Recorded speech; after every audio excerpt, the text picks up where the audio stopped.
Everyone's free to walk at their own pace. They can't help it if I hate them for it. You should get the Botox. What's a great question when you're trying to... If you Google Peppa Pig's height, that's how tall... She's 6 foot? Too tall for a pig on its hind legs. This man has opposable big toes like a monkey. Like a monkey. I don't think I need to see that. Welcome to The Roast, the show where we point cameras at our friends and make them talk about the things that make them quiver in their boots, gyrate with anger and spontaneously combust with frustration. For those of you who don't know me, I am expecting. I didn't want you to find out this way, but I couldn't keep it a secret any longer, and it's yours.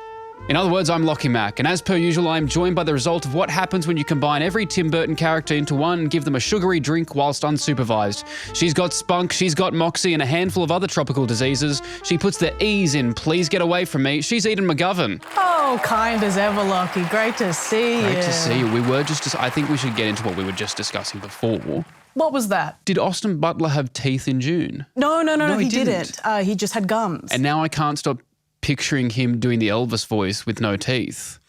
And you turned into a slide. Mama, one for the money, a two for the show. Should we get our teeth removed? What's the benefit of getting your teeth removed? Because would you get I don't think I'm allowed to talk about that on this podcast.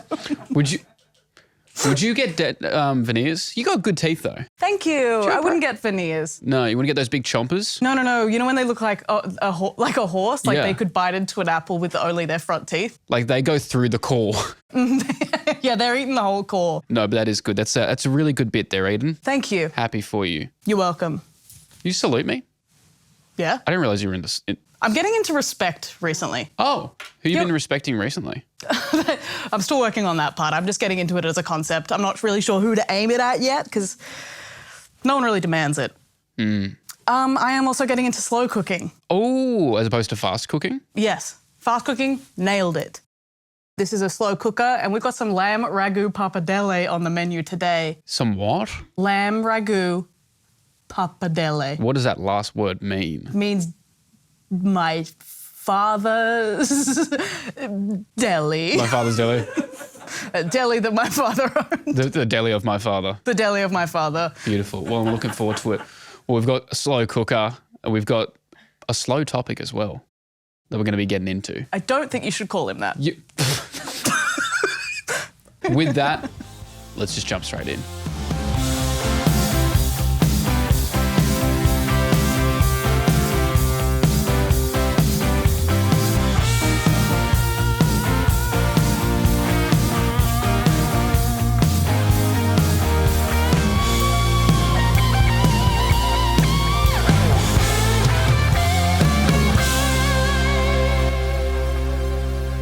Today's guest looks at old people and thinks, get going, you tortoise human, I've got places to be. That's right, he's tackling slow walkers. Literally, if he sees someone on crutches going a little too slow down the stairs, get ready for a swift Sparta kick to the back. You're slow walking along the beach because you're taking in the scenery. How about you take in his fist to your face, you moderately paced buffoon?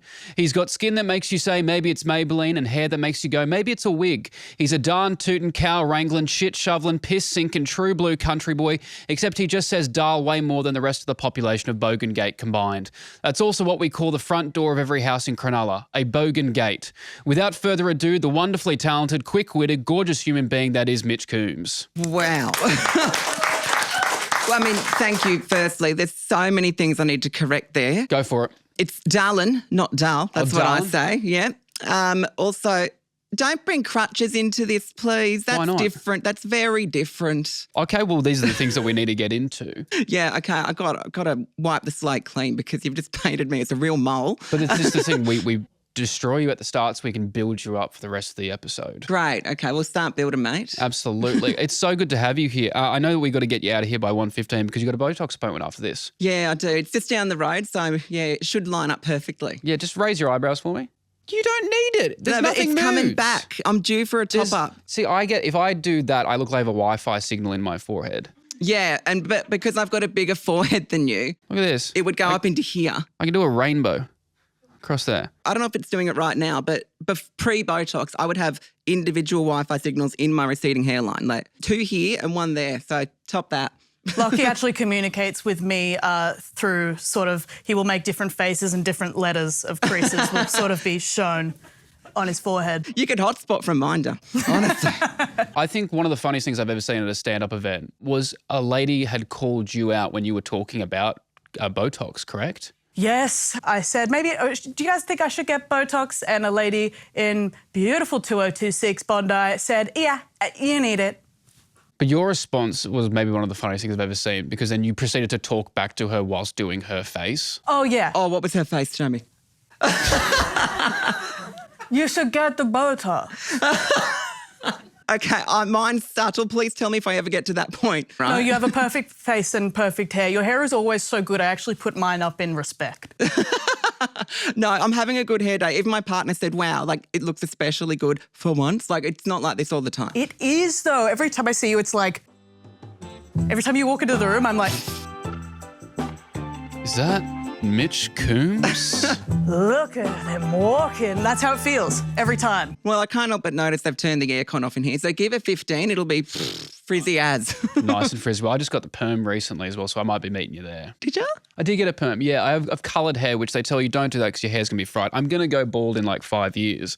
But they were like, I just wanted to get a bit of curl Yeah, it's to a it. nice little wave. Because when I think perm, I think like my grandmother who puts like the curlers in. So, That's the photo I showed them, and then they just went like, no. You were like, I want the Nita Coombs. This is who I want to look like. That's who I've been looking up to for years. Say Anita Coombs? Nita. Nita. Mm-hmm. Where's the A gone? Who knows? She was born a long time ago. Maybe they didn't have A's. Is there a Messier, Coombs?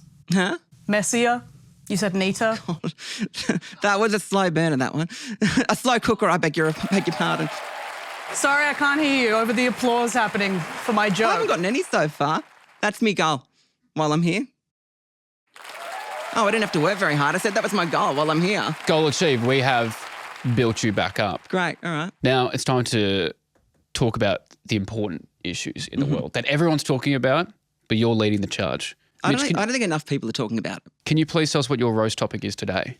Slow walkers. I consider myself to be mostly patient and often a bit of a pushover, but that's just the one thing that sends me into like a fit of rage, except for if there's some sort of old age or disability involved, right? I'm like, good for you, you're up and about. That's fine. Yeah. But when people are just dithering, I'm like, what the fuck are you doing? Like, we've got places to be. You can't be under 50 and dithering. No. No. And my parents are well past that and they've become ditherers and it fucks me off to no end. Yeah. They've become those people that I'm like, oh, let's go to the pub down the road. It's like a 10-minute walk.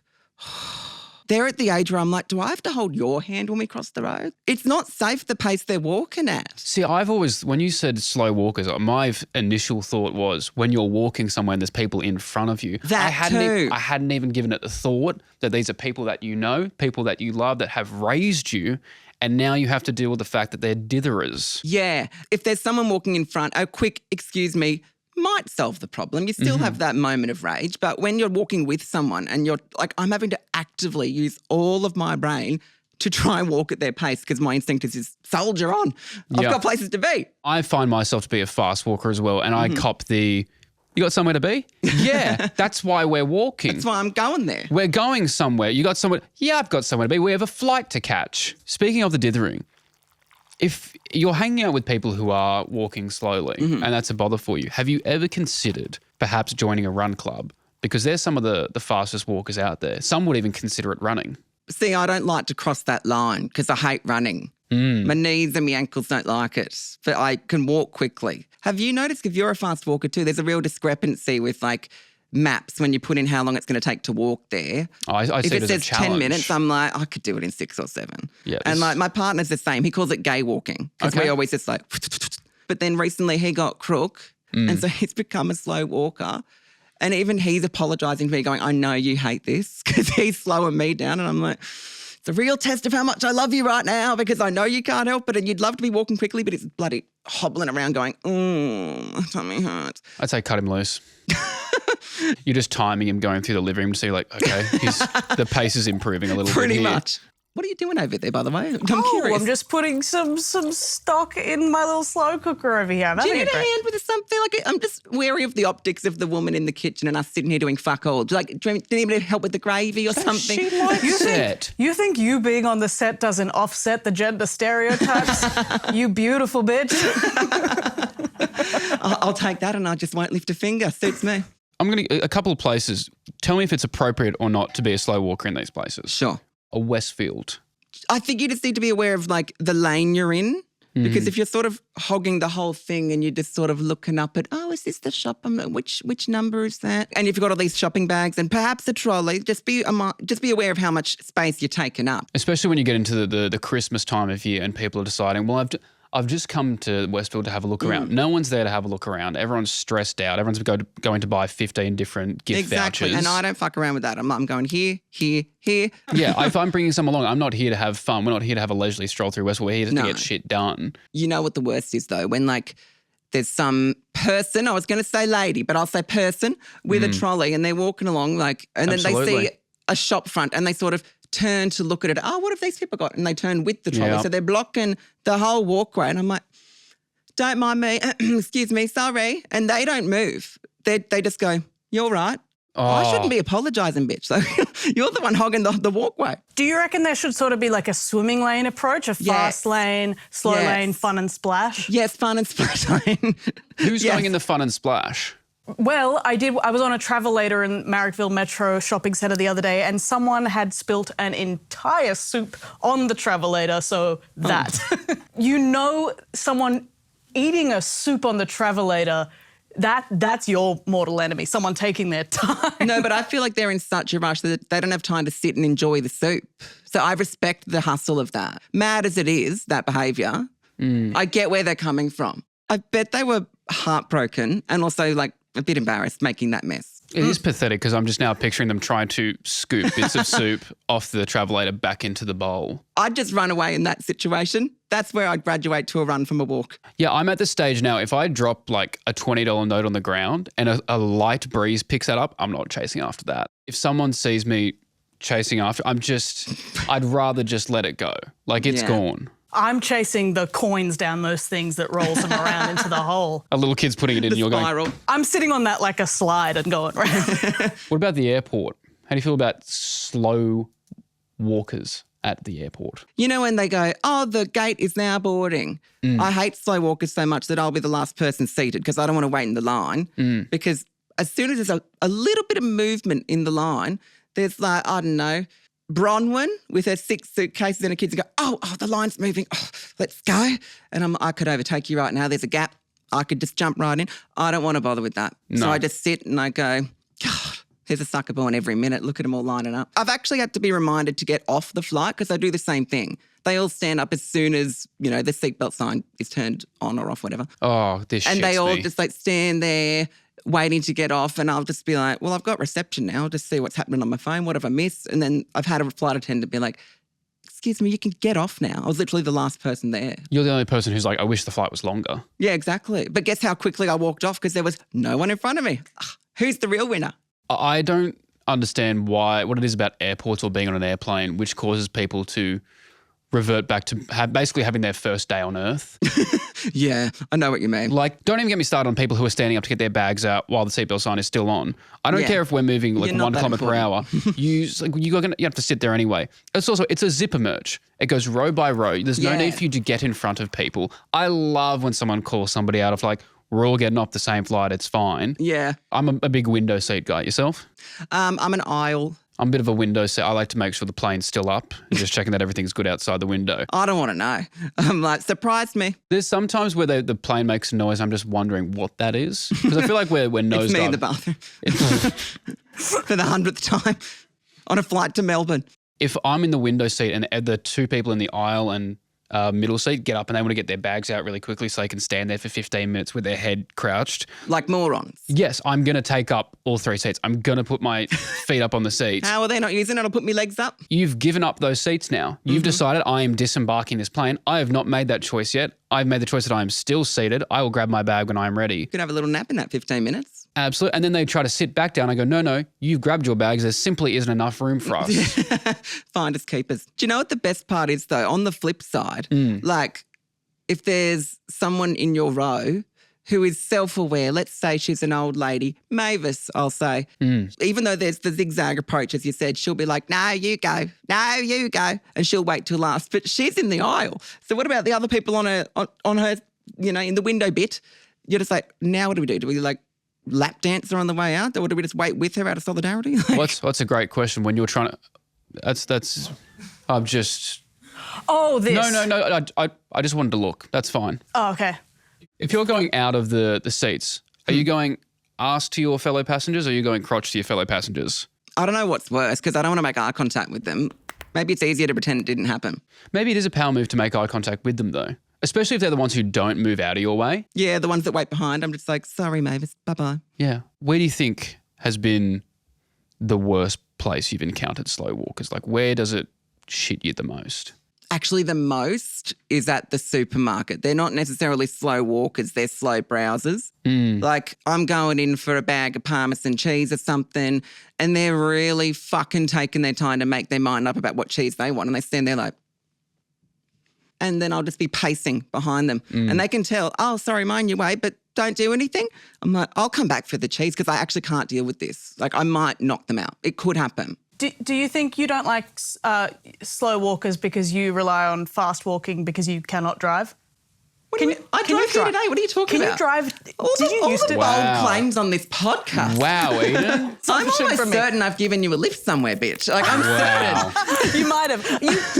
Lachy says I don't look like I can swim. You don't look like you can drive. How very dare you? I've been driving manual tractor since I was 9. I think I have a dream where you're learning to drive. Oh, well, that's flattering, actually. I'm in your dreams. I have a lot of dreams Was about I good? You were... No. That's why I thought this. Edan, would you like to apologise to Mitch? I'm so sorry. He's a guest on this show. You weren't even meant to speak during this episode, but you set up your own camera and your own lights and your own microphone just to besmirch our wonderful guest here. I am here to make some slow roasted lamb. I've been waiting to do that for a while. You've been driving tractor since you were 9? Yep. That's probably not something that we're supposed to do, but, you know, when you're on private property, anything goes. Yeah. How was it growing up in the country? Because my dad's side of the family are all farmers. So it's always good talking to a fellow country boy. Yeah, we get it. Yep. Yeah. Yeah, mate. I don't know. I mean, I didn't know anything any different. So, yeah, I liked it. I really wanted to get the F out of the farm life when I was there. I was like, get me to the city. But now I'm like, it's the opposite because I left half an hour earlier than I needed to be here at this podcast today because I was like, I'm not going to be able to find a park. I have to factor in faff time finding a park, whereas the country, just park anywhere. That was like my dad used to say, if they went out to the pub when he was growing up, you just leave your car in any paddock and come get it the next day. I don't endorse that part, but yeah, basically. Are you a parallel parker? I am a stunning reverse parallel parker. Everyone I've ever taught has been like, wow, you've changed my life. I'm also an impeccable reverse parker. I was at your house the other day and I know which car's yours and you were parked out on the street. Do you want me to say it or would you like to say how far out your car was from the curb? Can I clear my name? I forward parked into that. Oh, see, reversing's often easier, right? It is. Reverse parking, that I sort of just had to merge in and then I'm off my game. I need to reverse park. But also you went straight in and you could have reversed back. I'm just saying it was 2.5 metres out from the actual gutter. I bet you did reverse back a number of times and then you were like, this will do. I will reverse park off you. We will go smaller and smaller. I'm on your side, bitch. What do you mean? I'm defending you. I'm saying you tried to straighten up and then you just got bored and you're like, that'll do, because that's what true. I would do. That is what happened. I'm a very busy woman. Exactly. Mitch, I've also got a couple of things here about some other public behaviours that people might display to show some etiquette. I just want you to tell me if you're on board with it or not. Okay. Put your tray back in the returns bin after you get your bag through airport security. Show some etiquette. Do people not do that? People just leave them and then they wonder why we can't get any more of our bags through because there's a bunch of empty trays sitting there and they're all filled up. I feel like the fact you've got so many airport gripes just so shows that many. you go overseas too fucking much. Like every other day I see your Instagram and you're somewhere else in the world. Just don't travel. That's what I do. You won't get this anger at the airport. Yeah, but I want to though. Have you gone through the scanners? We have to put your arms like this. Yeah. Have you done the ones where your hands are up like that as well? That's like Sydney. What, against a wall? That's no, not against a wall. That's if they find something on you. That's the Sydney International where you have your hands up and the thing goes whoosh. Oh, yeah. I'm posing like I'm in the glam bot. Yeah. But, you know, the tray, I always put it away. I've never been inconvenienced by other people not. What happens in that situation? Do you have to pick it up for them? Well, no, it's usually the airport worker Oh, you don't want to make them redundant. Maybe just let them do their job. But they're chicken bags anyway. Fair We're giving enough. them extra work to do. You're right. I always feel stressed in those bloody Unbelievable. things. If you're waiting for a coffee or food at an establishment where they yell out your name, take your earphones out. Show some etiquette. Oh, 100%. Can I meet in the middle though? Because if I've got my AirPods in, whatever I'm listening to, I'll turn it down embarrassingly low, like to the point where I can't even hear it anyway. I'll do that. As long as you can hear them. If you're playing a podcast or music and you're waiting for something where the way to notify you to these hospitality workers is that they need to yell out to you, don't make their job harder. Yeah, when they're like, Candace. If she misses it, Candace will be the first to complain. Yeah. Where's my order? It's cold. Well, firstly, it's an ice long back. It's meant to be cold, but also you were meant to be here. Come up when they call your name out. I'm with you on that. I'm mindful enough not to get completely lost down a rabbit hole while I'm waiting for my name to be called out. I think we went downhill when the Coles deli section stopped doing the tickets. Oh my God, I forgot about that. What do they do now? I've not been to a Coles deli in God knows how long. People were paying attention. People were on the ball. People were listening.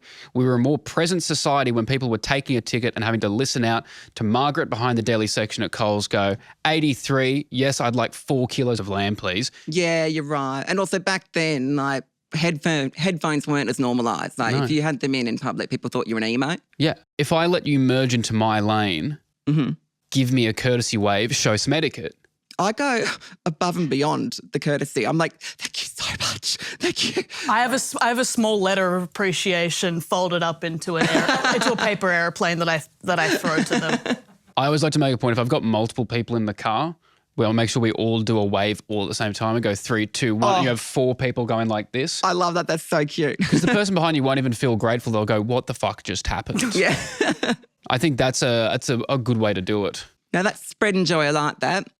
This has nothing to do with what we've been talking about, but I was just thinking about this and I do want to get your thoughts.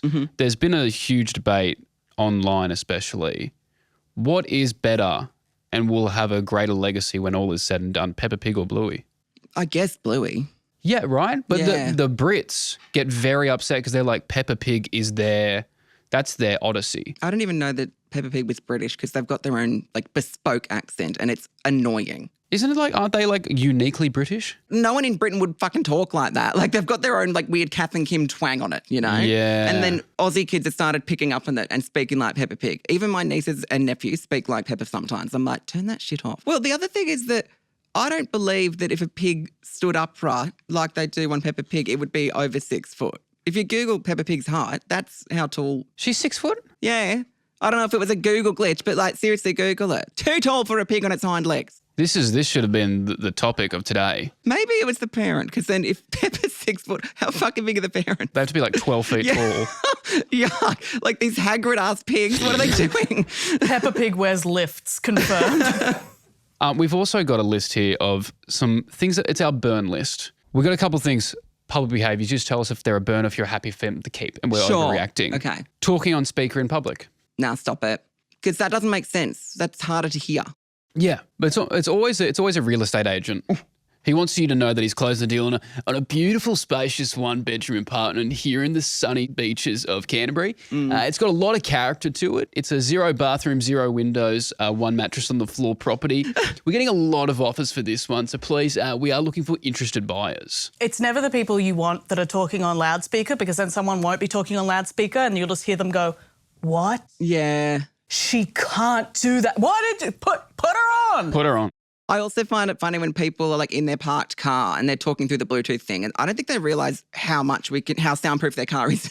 Oh, you can hear everything. Bluetooth's so much louder. When you hear someone, like you can hear the ringtone going off, you're like, we're about to hear a very personal call. Yeah. Eating hot foods in confined spaces, like a plane or a train. Oh, plane? I mean, they kind of hand out hot food, don't they? What else? What are you to do?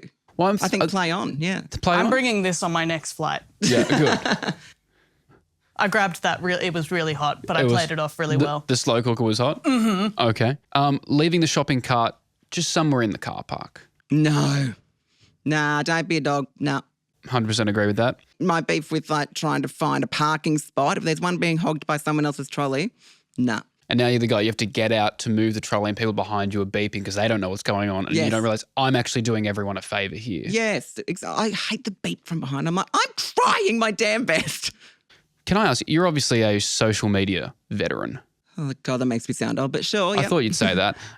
What's some of the biggest changes you've seen over the course of this time? Because obviously when you started out, we were doing like dial-up telephones, so that sort of thing, dial-up internet. And now we've got, AI, we've got social media everywhere. What do you think are the biggest differences that you've seen? I guess like in terms of people back in the day when I was starting out, which was 10 years ago, actually more than 10 years ago now, like people felt pressure like, oh, I can't be a YouTuber because I don't know how to make fancy graphics like all the big time YouTubers have. Whereas now you don't really need that shit. You can be as ad hoc and, stripped back and raw as you want to be on TikTok. I think people like that more. I'm quite fond of every video being vertical now.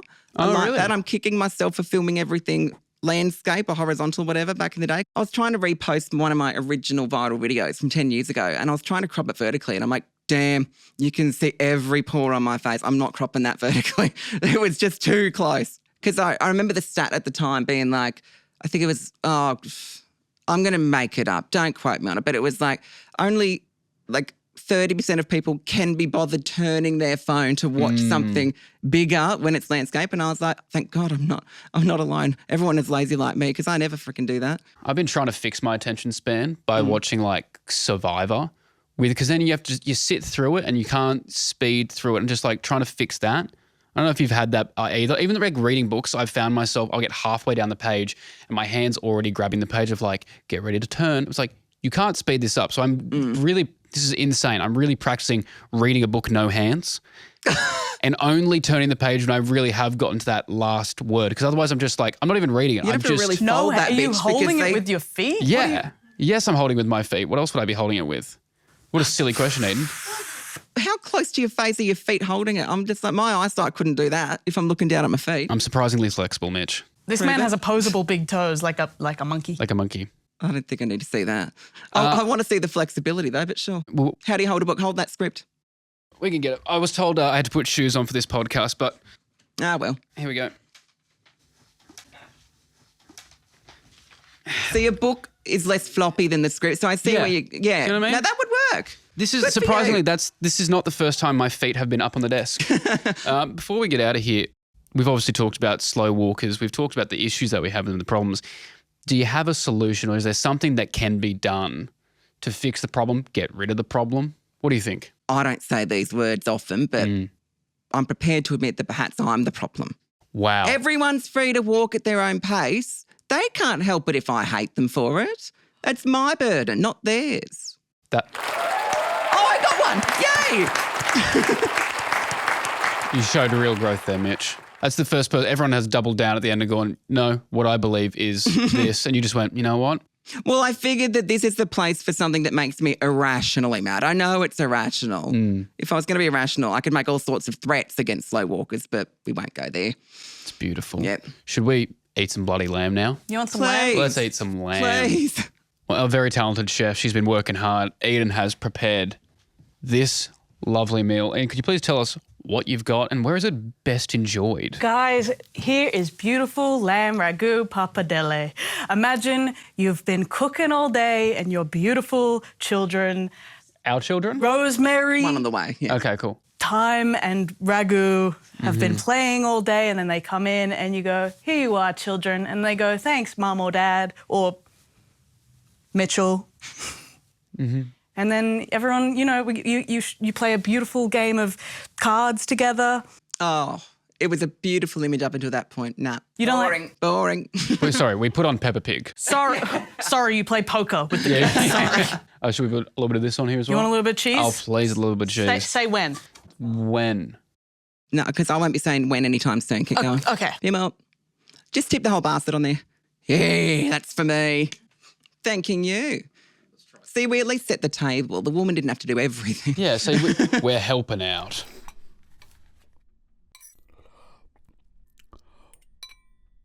Yeah, it's fantastic. It's so beautiful. Slow walking out, slow cooking in.